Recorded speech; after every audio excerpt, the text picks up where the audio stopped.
ایک واقعہ مجھے یاد آ رہا ہے جسے میں چاہتا ہوں کہ آپ کی سماعتوں کے حوالے کر کے گفتگو کو ختم کروں۔ واقعہ دراصل یہ ہے کہ رسول رحمت صلی اللہ علیہ وسلم تشریف فرما تھے۔ دیکھیے اللہ والوں کی فکر میں آپ کو بتا رہا ہوں، اللہ والوں کی فکر سب سے بڑی یہ رہی کہ وہ ہمیشہ غریبوں کے ساتھ رہنا پسند کرتے ہیں۔ ان کا کھانا غریبوں کے ساتھ، ان کا اٹھنا غریبوں کے ساتھ، ان کو غریب بہت پسند رہے۔ اور آج ہماری سوچ اتنی بدل گئی کہ ہمیں غریب پسند ہی نہیں ہے، چاہے سگا بھائی ہی کیوں نہ ہو۔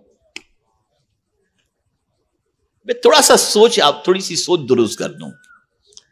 رسول رحمت صلی اللہ علیہ وسلم تشریف فرما تھے، ایک غریب صحابی تشریف لائے، ایک دم غریب۔ آقا کریم صلی اللہ علیہ وسلم ان سے گفتگو فرما رہے تھے، اتنے میں حضرت جبریل امین علیہ الصلاۃ والتسلیم تشریف لائے۔ سرکار، یہ جو آپ کے ساتھ غریب بندہ بیٹھا ہوا ہے نا، اس کی زندگی کل دوپہر تک کی ہے، کل دوپہر کو یہ اس دنیا سے کچھ کر جائے گا، دوپہر تک اس کی زندگی ہے۔ اب رسول رحمت صلی اللہ علیہ وسلم نے جبریل امین کی بات سنی تو فوراً سرکار صلی اللہ علیہ وسلم نے چاہا کہ اب اس کی عمر کل دوپہر تک کی ہے تو چلو کیوں نہ اس سے پوچھ لیا جائے، اس کے کوئی ارمان ہو تو پورے کر دیے جائیں۔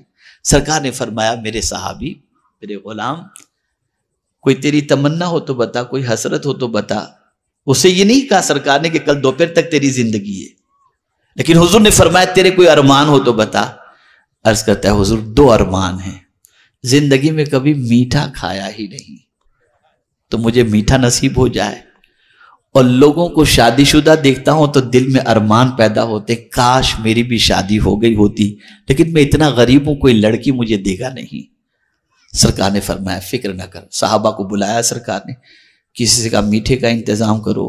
ایک صحابی کو بلایا، تیری لڑکی کا رشتہ میں نے ان کے ساتھ کر دیا ہے، تیاری میں لگ جاؤ۔ یہ سارا اہتمام سرکار صلی اللہ علیہ وسلم نے کیا، نکاح بھی ہو گیا، سب کچھ ہو گیا، میٹھے کا بھی انتظام ہو گیا۔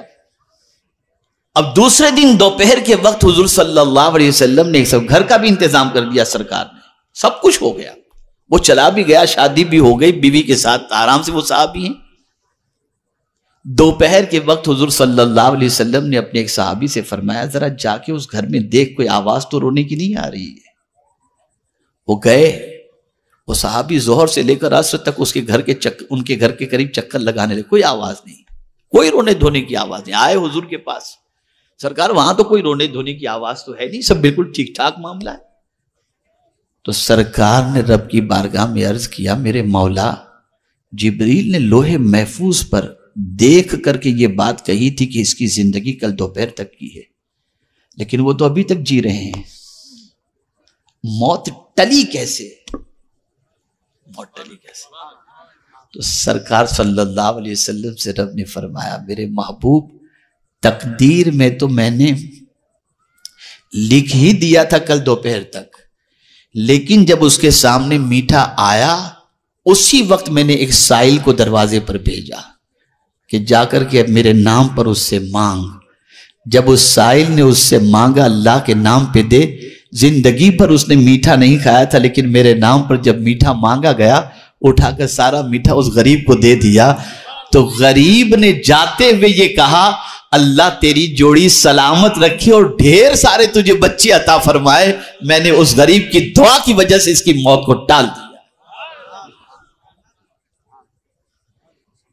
میرا یہ ایک ایسا اہم موضوع ہے، زندگی رہی تو میں صرف غریبوں کی اہمیت پر آپ کو بتاؤں گا، اس لیے کہ ہماری سوچ پوری الٹی ہو گئی۔ نہ غریب کے ساتھ بیٹھنا اچھا لگتا ہے، نہ غریب کے ساتھ ملنا اچھا لگتا ہے، نہ غریب کے ساتھ کھانا اچھا لگتا ہے، نہ غریب کے ساتھ مصافحہ اچھا لگتا ہے، نہ غریب کی دعوت اچھی لگتی ہے۔